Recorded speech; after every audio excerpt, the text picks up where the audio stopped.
Deməli belə, article mövzusunu izah edəcəm. Article mövzusu deməli, article 4 formada article var fransız dilində. Bunlardan birincisi article undefinidir. Article undefinilər qeyri-müəyyən article kimi bizim dilə çevrilə bilər. Bunlar an, in və d-dir. An kişi cinsi üçündür, in qadın cinsi, d isə cəmdə. Bunların işlənməyin iki halı var. Birinci halda istifadə edəcək bizə məlum olmayanda, yəni ilk dəfə bəhs eləyəndə. Misal üçün, c'est un livre, c'est un ordinateur. İlk dəfə bəhs eləyirik, kimə aid olduğu ya da əlaməti bizə məlum deyil. İkinci isə j'ai un livre, nous avons un problème, vous avez une maison və s. nümunələrdə görürük. Bu nə kimi halda? Deməli, bu halda isə biz bir demək üçün istifadə edirik. Yəni, mənim bir kitabım var, bizim bir problemimiz var, sizin bir eviniz var və s. Burada bir demək üçün. Birinci halda istifadə edirik ilk dəfə bəhs eləyəndə, ikinci halda istifadə eləyəcəyik biz bir sözünü demək üçün.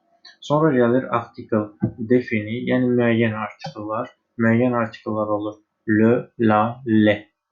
Deməli, bunlar harada istifadə olunur? Birinci halda ilk dəfə bəhs edirik. Misal üçün, ilk dəfə bəhs edirik, c'est un livre. Sonra həmin o bəhs etdiyimiz əşyanı ikinci dəfə danışırıq, ikinci dəfə adını çəkirik. Onda le livre olur. Çünki artıq bizə məlum olur, o kitab hansından söhbət gedir və onun əlamətlərini sayırıq. Article undefini deməli birinci bu haldır. Yəni, ikinci dəfə bəhs edəndə əlamətlərini sayırıq.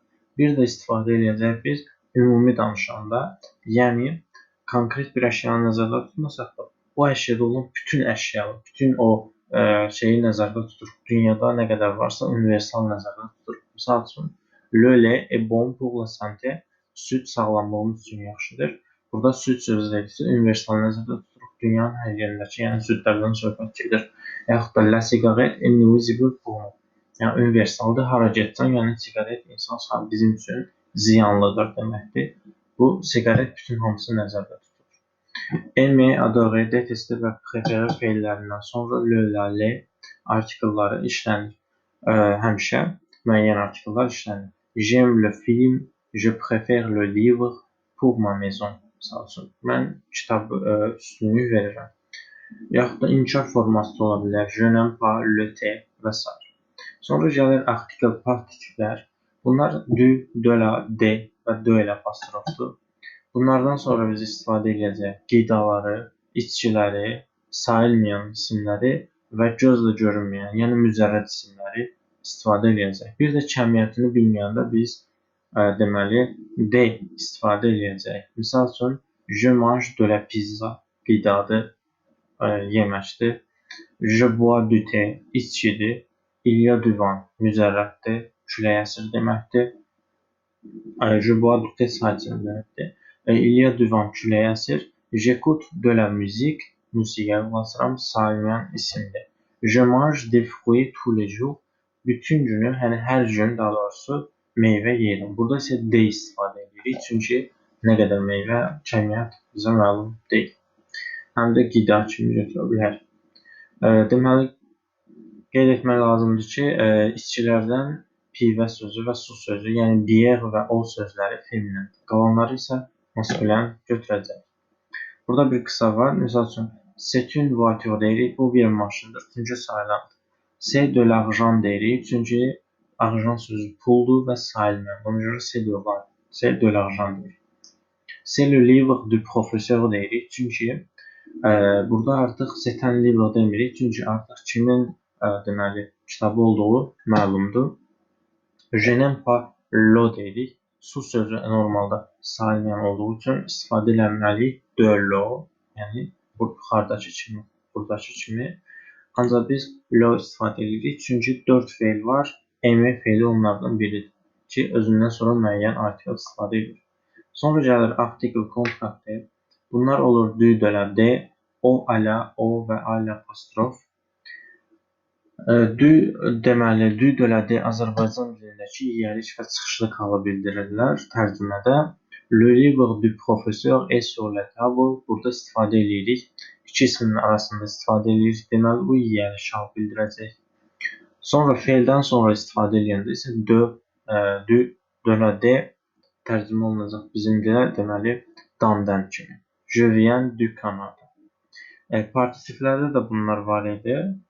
Orada da var. Fərqi nədir? Qeyd etdiyimiz kimi partitiflərdən sonra qida, içki, saymıya müzərrət gəlir. Deməli, bunlardan sonra bu halları görsəniz, yəni qida, içki, müzərrət, saymıya, götürəcəksiniz partitif. Bu halda isə özündən sonra Kanada sözü gəlib. Bu müəyyəndir. Deməli, bu dandan kimi tərcümə edəcək. O ilə o isə Azərbaycan dilinə a və dadə kimi tərcümə olunur. Misal üçün, je vais au marché deyəndə biz istifadə edirik bazara gedirəm. Burada olunur yönlükal. Je suis au marché deyəndə isə mən marketdəyəm. Deməli, o ilə o da deməli biz ya yerliş ya da yönlükal kimi tərcümə edəcəyik. Ancaq bunu konkret olaraq, misal üçün, buradakı kimi baxan kimi bilmək olmur ki, bu yiyəliş kimi tərcümə edəcəm, yoxsa dandan kimi. Burada əsas feili tərcümə edib ondan tapacaq. Bu həm də iki ismin arasında işlənir. İki ismin arasında işlənəndə isə l-li şəkilçisi kimi tərcümə olunur Azərbaycan dilinə. Kafe au şokolat, taxt au pomme, kafe au lait və s. və s. Bu hallarda deməli Azərbaycan dilinə l-li kimi tərcümə olunur. Şokoladlı kofe, almalı tort, südlü kofe və s. 3 dənə feil var ki, bunlarla istifadə olunur. Yəni kontraktelərlə yaxud da partitiflə istifadə olunur. Jouer a var. Jouer a idmanla məşğul olmaqdır. Faire de də idmanla məşğul olmaqdır. İkisi də eyni mənanı ifadə edir. Je joue au football, je fais du vélo. İkisi də məşğul oluram, yəni velosiped sürürəm, futbol oynayıram, belə tərcümə edir. Jouer de isə ifa etmə mənasında istifadə olunur. Misal üçün, je joue du piano, je joue de la guitare, je joue du saxophone, etc. etc. formada istifadə olunur. Belə.